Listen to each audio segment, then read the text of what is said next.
Selamat pagi anak-anak semua yang ada di rumah. Senang sekali ya kita bertemu kembali di pembelajaran pagi hari ini. Nah, sebelum kamu mengikuti pembelajaran hari ini, kita akan mengikuti devosi seperti biasa.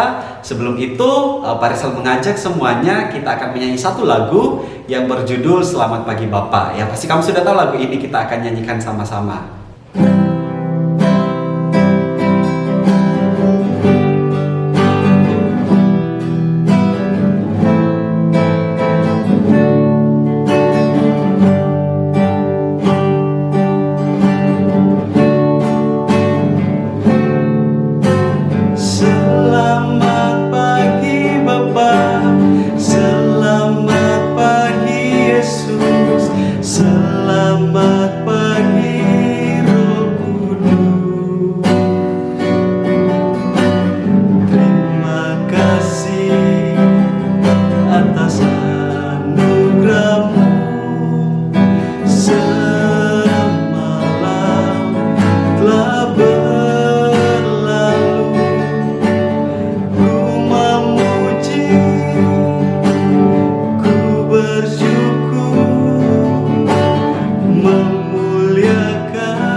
Baik ya, sebelum kita membaca firman Tuhan dan juga kita mau belajar firman Tuhan, kita akan berdoa terlebih dahulu. Pak Rizal akan pimpin kita dalam doa. Mari lipat tanganmu, kita akan berdoa. Bapak yang baik, terima kasih untuk pagi hari ini, hari baru yang diberikan kepada kami anak-anakmu boleh beristirahat semalam, dan pagi hari ini kami boleh dibangunkan dengan tubuh yang sehat. Tuhan Bapa di sorga, saat ini kami akan mau membaca firman-Mu, kami mau belajar firman-Mu. Tuhan tolong kami supaya kami mengerti firman-Mu, apa yang disampaikan firman-Mu tidak hanya kami mengerti, tapi dapat juga kami lakukan dalam kehidupan kami setiap hari. Di dalam nama Tuhan Yesus kami berdoa, amin. Pembacaan kita hari ini terdapat dalam kitab Perjanjian Lama, ya. Kitab Nehemia, sekali lagi Pak Rizal ulang, kitab Nehemia pasalnya yang kedua, ya. Jadi Nehemia pasal kedua, ya, ayat yang pertama sampai 20, ya. Pak Rizal ulang sekali lagi, Nehemia pasal yang kedua ayat yang pertama sampai 20. Nah, tapi kesempatan kali ini kita tidak akan membaca keseluruhan pasal 2 ini, ya, atau ayat 1 sampai 20, ya. Kita tidak akan membacanya. Nah, Pak Rizal akan mulai baca dari ayat 18 sampai ayat yang ke-20, ya. Jadi cuma ada 3 ayat, ya. Kita akan baca mulai dari 18 sampai 20, ya. Firman Tuhan berkata demikian. Ketika kuberitahukan kepada mereka bahwa murahnya tangan Allahku yang melindungi aku dan juga apa yang dikatakan raja kepadaku, berkatalah mereka, kami siap untuk membangun. Dan dengan segenap tenaga mereka mulai melakukan pekerjaan yang baik itu. Ketika Sanballat orang Heron dan Tobia orang Amon, pelayan itu, dan Geshem orang Arab mendengar itu, mereka mengolok-olok dan menghina kami. Kata mereka, apa yang kamu lakukan itu? Apa yang kamu lakukan itu? Apa kamu mau berontak terhadap raja? Aku menjawab mereka, kataku, Allah semesta langit, dialah yang membuat kami berhasil.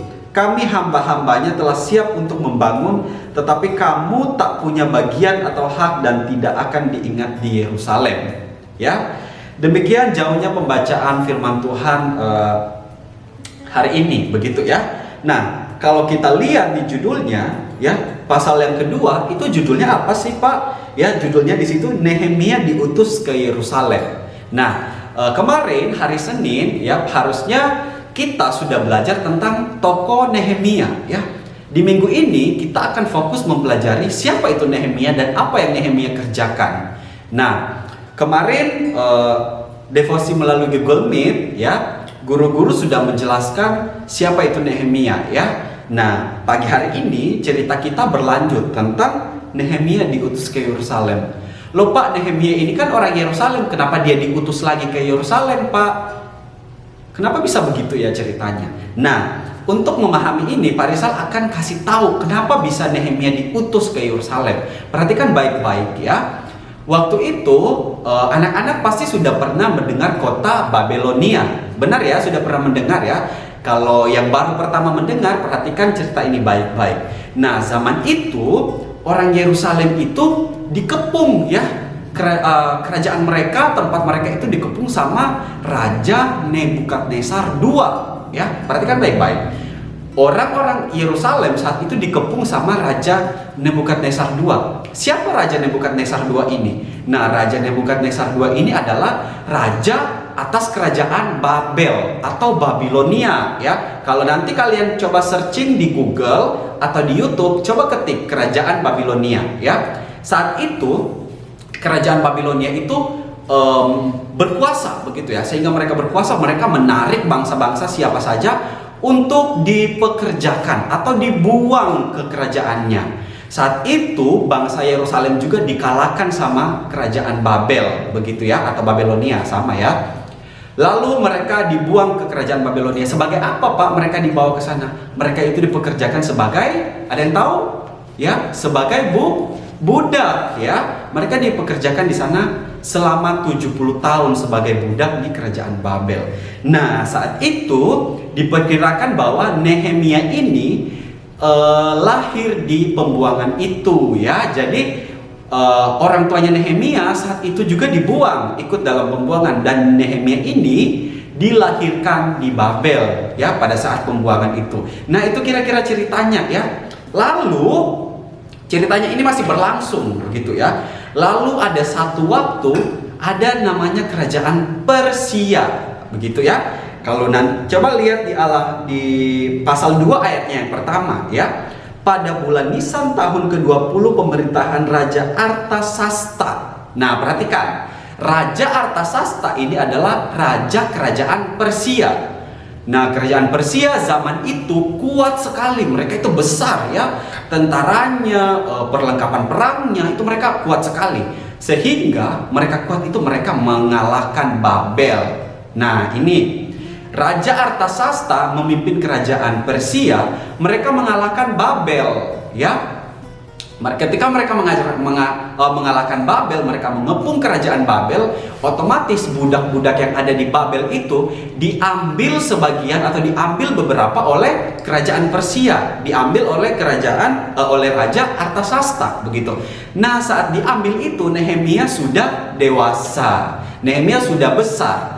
Kemudian ya, tentu saja ini atas pertolongan Tuhan atau atas rencananya Tuhan ya bagi bangsa Israel ya. Lalu diambilnya raja itu dilihat di pembuangan itu ada mungkin ada satu pemuda yang gagah, yang rajin begitu ya. Dia ambil Nehemia ya. Nehemia itu dibawa ke kerajaan Persia ya. Makanya kita bisa sampai di pasal 2 ini. Begitu ya ceritanya ya. Jadi anak-anak tidak bingung lagi ya. Sampai Nehemia ada di kerajaan Persia, Nehemia ini tugasnya apa sih Pak? Kok dia bisa dibawa ya?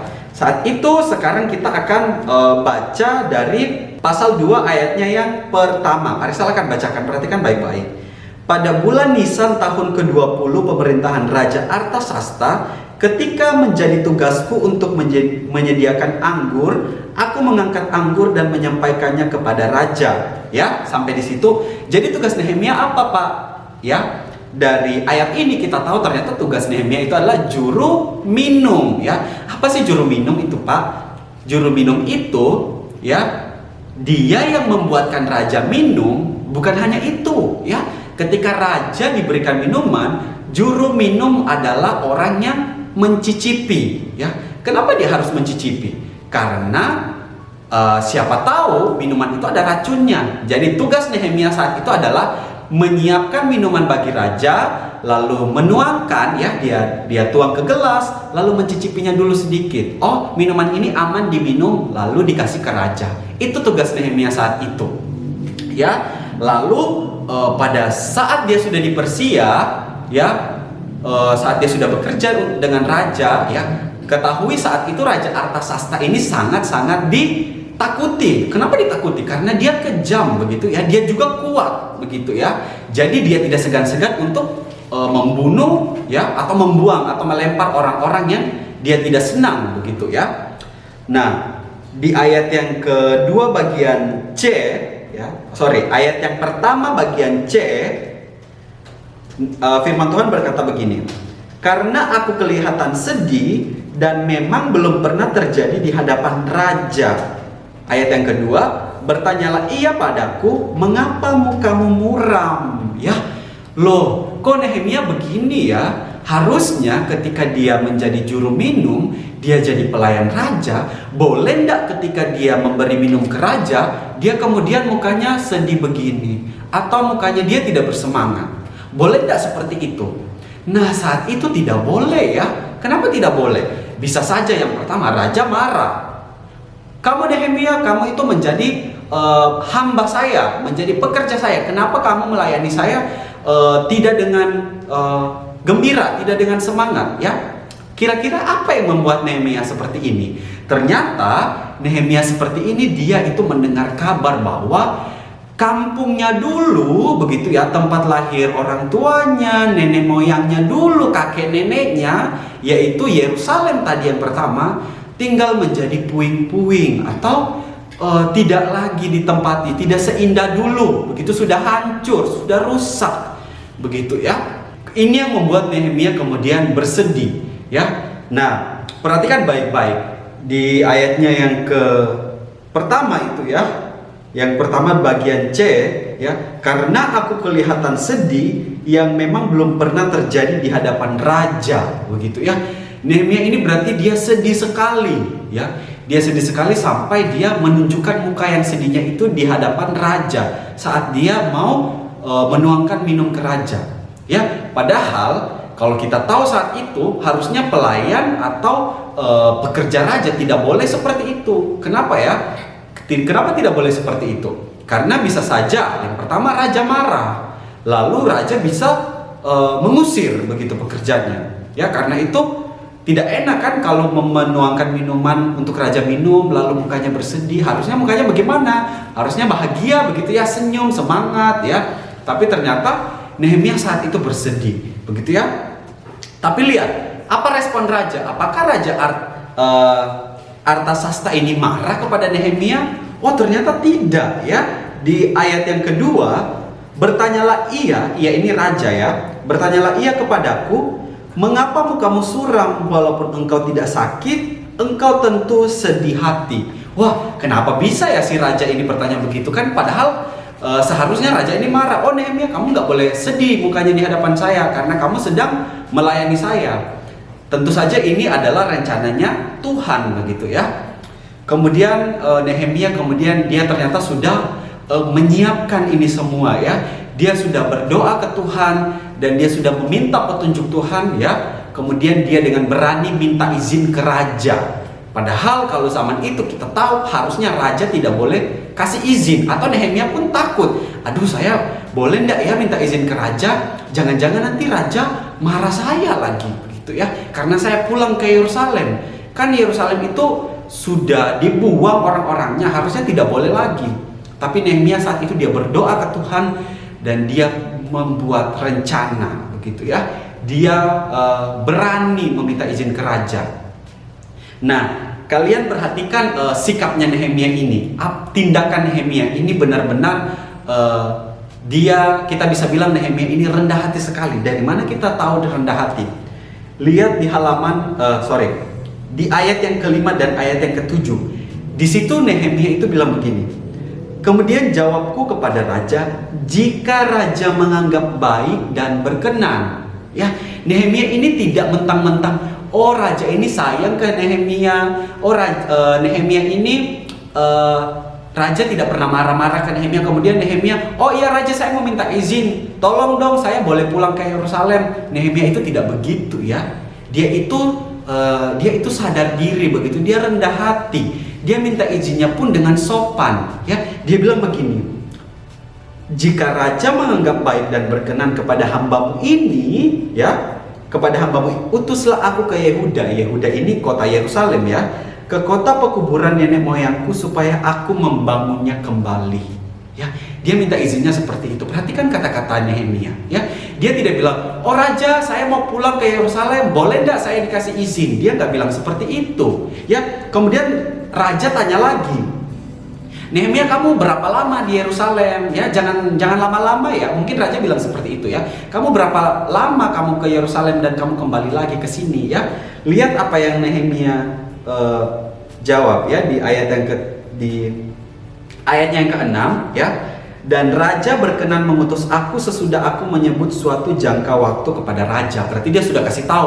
Oh, mungkin 1 minggu, ya, dia sudah kasih tahu. Lalu ayat yang ke-7, Nehemia bilang begini, "Jika raja menganggap baik, berikanlah aku surat-surat bagi bupati daerah seberang sungai Efrat, supaya mereka memperbolehkanku lalu sampai aku tiba di Yehuda atau Yerusalem," begitu, ya. Nehemia ini ketika dia sudah dikasih izin waktunya, kemudian Nehemia bilang begini, "Jika raja berkenan, ya, jika raja berkenan, boleh saya ndak kalau istilahnya sekarang seperti kasih tiket," begitu, ya. Kenapa Nehemia butuh tiket? Karena kerajaan Persia ini besar, ya. Kerajaan Persia ini besar dan ada daerah-daerah yang dikuasai oleh bupati-bupati. Oh, tidak boleh ada orang Yerusalem lewat di sini, nanti akan ditahan, gitu, ya. Nah, Nehemia ini sudah pikir matang-matang, dia sudah rencanakan baik-baik. Dia bilang begini, "Raja, tolong buatkan surat, ya, supaya nanti ketika saya masuk di daerah itu, saya boleh diizinkan untuk lewat karena saya punya surat dari raja," ya, begitu. Kemudian raja memberikannya, ya. Kemudian Nehemia pikir lagi, dia bertanya lagi ke raja, ya. Dia bertanya ke raja. Nah, di ayat yang ke-8, ya, "Sepucuk surat bagi Asaf, ya, Asaf pengawas taman raja, supaya dia memberikan aku kayu untuk memasang balok-balok pada pintu gerbang di benteng suci," ya. Dia juga minta tolong sama raja. Dia bilang, "Raja, boleh tidak saya minta surat supaya saya kasih ke penjaga taman itu, supaya saya dikasih kayu." Kenapa saya butuh kayu? Karena kayu ini untuk membangun kembali Yerusalem yang sudah hancur itu, ya. Dia maksudnya sebagai tiang, begitu, ya, untuk membangun pintu-pintu gerbang masuk, begitu, ya. Dan raja pun mengizinkannya, ya. Lalu cerita ini berlanjut, ya. Nehemia dapat semua izin. Nehemia dapat izin dari raja, Nehemia dapat izin surat jalan, Nehemia dapat izin untuk meminta kayu, begitu, ya. Lalu dia jalan, ya. Tapi kalau kamu membaca lagi sampai di ayat yang ke-18 tadi yang kita baca, ya, sampai di perjalanan namanya sungai Efrat, seberang sungai Efrat itu ada orang-orang lagi yang menghadang Nehemia, ya, di ayat 18 tadi. Sanballat orang Heron, Tobia orang Amon, ya, dan Geshem orang Arab, ya. Mereka bilang, "Nehemia, kamu ngapain pulang lagi ke Yerusalem, ya? Ngapain lagi kamu membangun? Pasti kamu akan dibunuh kan sama raja, atau kamu nggak akan diizinkan sama raja, kan?" Tapi Nehemia dengan berani dia jawab di ayat yang ke-19, di ayat yang ke-20, "Allah semesta langit, dialah yang membuat kami berhasil. Kami hamba-hambanya telah siap untuk membangun, tetapi kamu ini maksudnya menunjuk ke orang-orang yang tadi, ya. Kamu tidak punya bagian atau hak dan tidak akan diingat di Yerusalem," ya. Nehemia dengan berani atas rencana dan pertolongan Tuhan, dia kemudian sampai di Yerusalem. Nah, kisah ini tidak berhenti sampai di sini, ya. Kita akan lanjutkan dalam seminggu ini untuk membahas tindakan Nehemia atau apa yang Nehemia kerjakan, begitu, ya. Nah, Nehemia pasal 2 ini khusus membahas untuk Nehemia diutus ke Yerusalem, ya. Kita sudah dengarkan panjang sekali ceritanya, ya. Apa yang kita bisa pelajari dari sikap Nehemia seperti ini? Yang pertama, ya, pernah tidak anak-anak mendengar kata ora et labora, ya? Mungkin sebagian besar kalian sudah pernah mendengar, tapi mungkin ada yang baru pertama kali mendengar, ya. Ora et labora itu bahasa Latin, artinya bekerja dan berdoa. Nah, bekerja dan berdoa ini adalah yang Nehemia lakukan, ya. Dia tidak hanya berdoa ke Tuhan, "Tuhan, tolong saya mau pulang ke Yerusalem," tapi dia diam-diam saja. Dia tidak hanya berdoa lalu dia diam-diam tidak ngapa-ngapain. Tidak, ya. Nehemia ini berdoa ke Tuhan, meminta pertolongan ke Tuhan, tapi dia juga bekerja, dia juga berusaha, ya. Jadi dia tidak diam-diam. Nehemia juga tidak bekerja tanpa berdoa minta pertolongan ke Tuhan. Tidak ya, dia kerjakan dua-duanya. Yaitu apa? Dia bekerja dan berdoa. Ini sama seperti kita. Kadangkala kita minta begini, aduh Tuhan, saya mau deh nilai saya ini bagus, sumatif saya mau bagus, tapi saya malas-malas belajar. Tapi tugas-tugas saya nggak pernah kerja. Tugas-tugas saya selalu kerjakan telat, begitu telat kumpul. Bagaimana bisa ya? Bagaimana kita bisa dapat mungkin prestasi yang bagus? Tuhan, saya mau corona ini cepat selesai. Saya mau bermain lagi sama teman-teman. Saya mau datang ke sekolah. Tapi apa? Tapi tidak pakai masker. Tapi tidak cuci tangan. Ya. Tapi ketika dari luar tidak ganti baju. Ya bagaimana? Ya. Harus beriringan sama-sama ya. Kita lihat Nehemia. Kalau kita mau menginginkan sesuatu, ya kita juga harus ingat, jangan hanya kita berdoa ke Tuhan. Tuhan, saya mau ini dan itu. Tuhan, saya mau ini, saya mau itu, saya mau ini. Tapi kita tidak berdoa, tidak bekerja, tidak belajar, tidak mengusahakannya. Ya, sama aja dengan bohong begitu ya. Lalu yang kedua, kita harus tetap rendah hati, begitu ya, seperti sikap Nehemia. Walaupun mungkin itu orang yang kita kenal, walaupun itu orang tua kita, walaupun itu guru kita, tapi kita perhatikan ya, kita tetap harus sopan ya ketika kita meminta sesuatu, mungkin ketika kita mau menyampaikan sesuatu ya, kita harus sopan. Jangan kita seenaknya, oh karena ini mama saya, oh karena ini guru saya belikan saya baju baru, belikan saya makanan yang enak, belikan saya ini, belikan saya itu. Tidak ya, kita harus belajar menyampaikannya dengan sopan, dengan baik. Ya, contoh, Pak Rizal kasih contoh ya. Mungkin kita saat ini, Pak Rizal kasih contoh, mungkin kamu mau dibelikan buku tulis, begitu ya, buku tulis yang baru. Kemudian kamu datang ke mamamu, Mama, ya buku tulis saya mungkin sudah sedikit halamannya. Kalau alangkah baiknya kalau mama mau, bolehkah mama membelikan saya buku tulis yang baru supaya saya boleh menulis lagi? Mungkin seperti itu bahasanya ya. Jangan kemudian kamu mau menyampaikan sesuatu, kamu seenak-enaknya saja ya, mau nyolot ya, orang istilahnya bilang nyolot itu artinya kamu bentak-bentak orang tua. Tidak seperti itu ya. Nah, itu dua pelajaran yang kita pelajari dari Nehemia ya, Nehemia pasal 2 ini. Yang pertama, kita melibatkan Tuhan ya, bekerja dan berdoa. Lalu kita menyampaikan segala sesuatu dengan apa? Rendah hati, dengan sopan. Entah itu kamu mau meminta sesuatu atau mau bertanya ya, belajar ungkapkan dengan sopan. Jangan mentang-mentang gurumu, jangan mentang-mentang itu orang tuamu lalu kamu seenaknya saja mentang-mentang. Tidak ya. Kita mencontoh dari sikap Nehemia. Oke ya. Firman Tuhan devosi kita sampai di sini.